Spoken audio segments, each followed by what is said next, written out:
Hello everyone. Back again with film recaps. In this video, I'm going to recap one of the thriller suspense films from 2023, titled Schlitter, Evil in the Woods. Before we get to the storyline, I'd like to wish everyone a happy and great day. Without further ado, let's get straight to the storyline. The movie opens with a stunning shot of a forest in a rural area. We meet a young boy named Lucas, who is helping his lumberjack father with his work. Despite his struggle to hold the sled, the father Louis continues to load more logs, causing the sled to slide down uncontrollably. This enrages Louis, who slaps his son hard and calls him worthless. Feeling humiliated, Lucas runs away from the house and heads to the forest. Sometime later, we see another boy named Matthias bicycling in the same area. He notices his friend Lucas running alone, but the upset boy doesn't stop, so Matthias chases him into the forest. Matthias eventually catches up with his friend, and notices his red cheeks. Just then, they notice a door in the distance, and decide to enter. It turns out to be a small bunker, where the boys pretend to be soldiers and begin playing. Lucas forgets about his problems for a while, and has a great time with his friend. After some time, the duo decides to leave, promising to play again tomorrow. Matthias also encourages Lucas to stand up to his dad and not take his beatings every day. Later, we see the father and son heading to the city for some work. Louis asks him to pass his cigarettes, but the boy refuses, saying his mom said it's bad for the lungs, which enrages the father.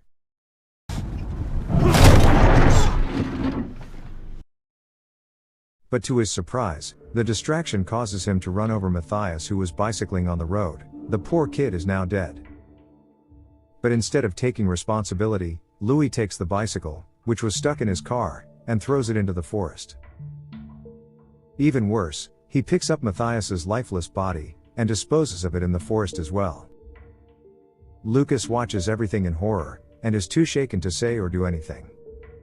Louis then silently warns his son not to tell anyone about this incident. Later, their car is stopped by Matthias's father, Francis. Francis explains that he's worried because his son left home in the morning and still hasn't returned, but Louis casually responds that the boy is probably nearby and will return home soon. But just as the car drives away, Francis notices a distressed Lucas in the backseat. In the next scene, Louis is seen attempting to kill Lucas with an axe, but this is when an adult Lucas jolts awake from his sleep, revealing it was just a nightmare. It turns out several years have passed since the incident, but he still can't forget what happened to Matthias. Lucas suddenly receives a phone call from someone, informing him that his childhood home burned down last night, killing both of his parents. He is devastated, so his girlfriend Julie comforts him. Later, we see Lucas returning to the small town to attend his parents' funeral, accompanied by Julie and his best friend, Arnaud. After the funeral, they arrive at the badly burnt house, and the sight breaks Lucas's heart. He describes how the officers said it was nearly impossible to identify the bodies, because they were charred to skeletons. Moments later, Francis, now an old man, shows up in a wheelchair and greets them. Lucas feels awkward seeing him, but introduces him to his friends anyway. He then invites the trio for coffee, but Lucas is expectedly hesitant. Francis mentions that the fire department gave him a box containing Lucas's parents' belongings, so Lucas has no choice but to go to his place and retrieve the stuff. Shortly after, they arrive at the house, and Francis claims that this forest is like his family, and he knows the place better than anyone.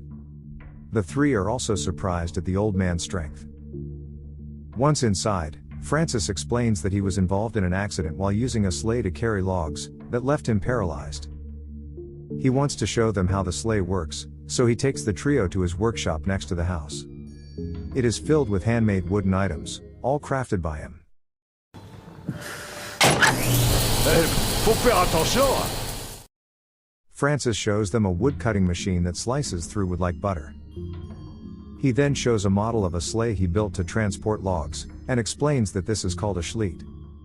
But Arnaud says it's not as dangerous as he thought.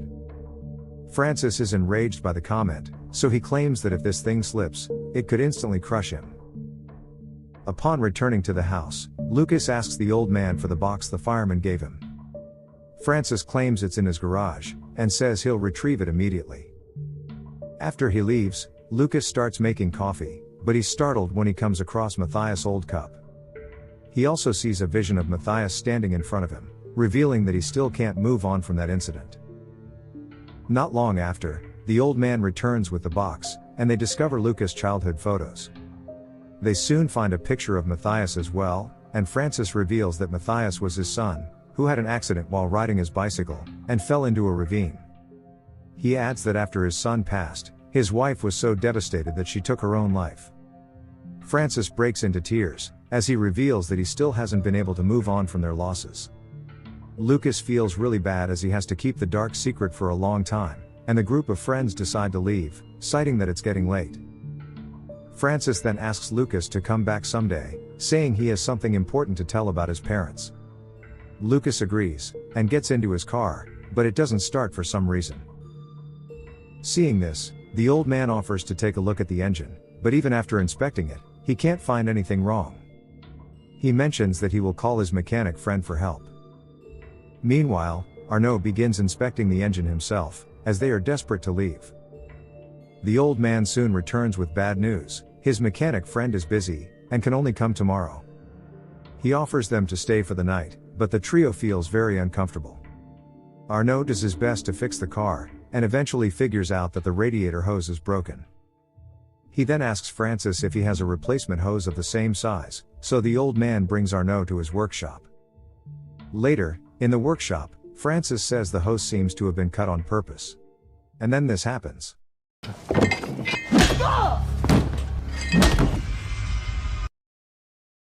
Meanwhile, Lucas and Julie are in the house, when they spot someone they assume is Arnaud driving the old man's car away. Lucas immediately calls his friend, but when it goes unanswered, he leaves a voicemail asking where he's going. Some time later, the two head to the workshop to find Francis, but the old man explains that he couldn't find the hose, so Arnaud has left to find a nearby garage.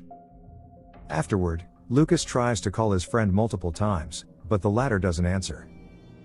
But he soon receives a text from Arnaud, saying he couldn't find any hose in the town, so he's heading to the city. This will take some time, and the couple has no choice but to wait. As evening approaches, Lucas receives another text from Arnaud, informing him that it's too late to return, so he will sleep in the car. When the old man learns of this, he urges the couple to spend the night here, and offers them Matthias's room. Later that night, while Julie is asleep, Lucas leaves the house to clear his mind. Soon, he returns home and hears a sound coming from a cabinet. Here he is shocked to find Arnaud's phone, and realizes that the guy never left the place. He then enters the workshop to look for him, but instead notices Francis's wheelchair and a wooden door on the floor. But upon checking what's inside, he hears noises and quickly hides. Moments later, Francis comes out of the door, sits on his wheelchair, and leaves the place. Now, Lucas feels that something shady is going on. He wants to find out where the wooden door leads to, not knowing that Francis is aware of his actions. Lucas then heads down, and he soon comes across a dark cellar, and uses an old lamp to light his surroundings.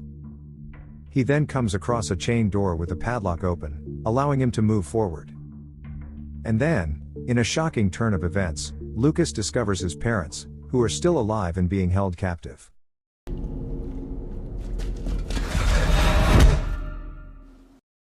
Elsewhere, in the house, Julie is worried that Lucas is not in the room. She gets out of bed and wanders around the house looking for him. But Julie soon stumbles upon Francis's office, and is horrified to find a cat's mutilated corpse.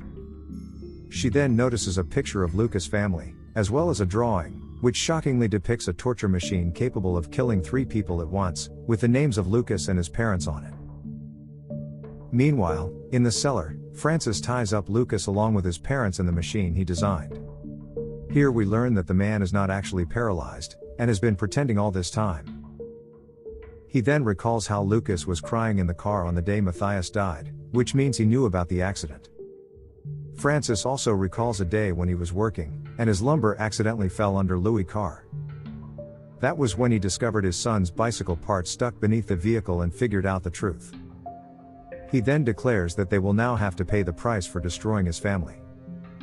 Following this, Francis explains how he built a pulley system with ropes connecting the 3 people. Each rope supports another's weight, so if one person fails to hold it tight, a blade will be released, injuring the others. Francis then picks up his weapon, ready to cut Lucas's hand and make him drop the rope, but Julie unexpectedly appears outside the cellar. Lucas yells at her to run, while the old man is hot on her heels now. Later, when Francis returns home, it's completely dark. And this is when Julie strikes him with a wooden chair. But he quickly recovers and starts pursuing her once again. He attempts to stab her, but Julie manages to break free. She swiftly locks herself in one of the rooms, and barricades the door with some furniture. Meanwhile, in the cellar, Lucas and his family are in a dire situation, struggling to hold onto their ropes. Louis blames everything on his son, claiming that if he had given him cigarettes that day, none of this would have happened. But Lucas tearfully responds about how difficult it has been to live with that guilt for the past 20 years. On the other hand, Julie tries to call the cops, but there are no operators available. She then realizes that Francis is desperately trying to break the door from outside. In a state of panic, Julie smashes the window, and jumps out to save her life. The fall leaves her a bit battered, but she's okay, and she notices Francis already standing in front of her. Meanwhile, in the cellar, Louis finally realizes his mistake, and decides to sacrifice himself for his family. He asks Matilda to let go of her rope so she and their son can survive. Lucas begs his father to keep quiet, but an exhausted Matilda can't hold on any longer and lets go of the rope, causing the heavy blade to crash down from the pulley, slicing Louis' body into several pieces. Despite the horror, the mother and son manage to break free from their restraints in time, and manage to avoid their heavy blade. On the other hand, Francis has tied Julie in a woodcutter machine to kill her. He tells her that she was not included in his plan, but this is what happens for dating a murderer. But then, out of nowhere,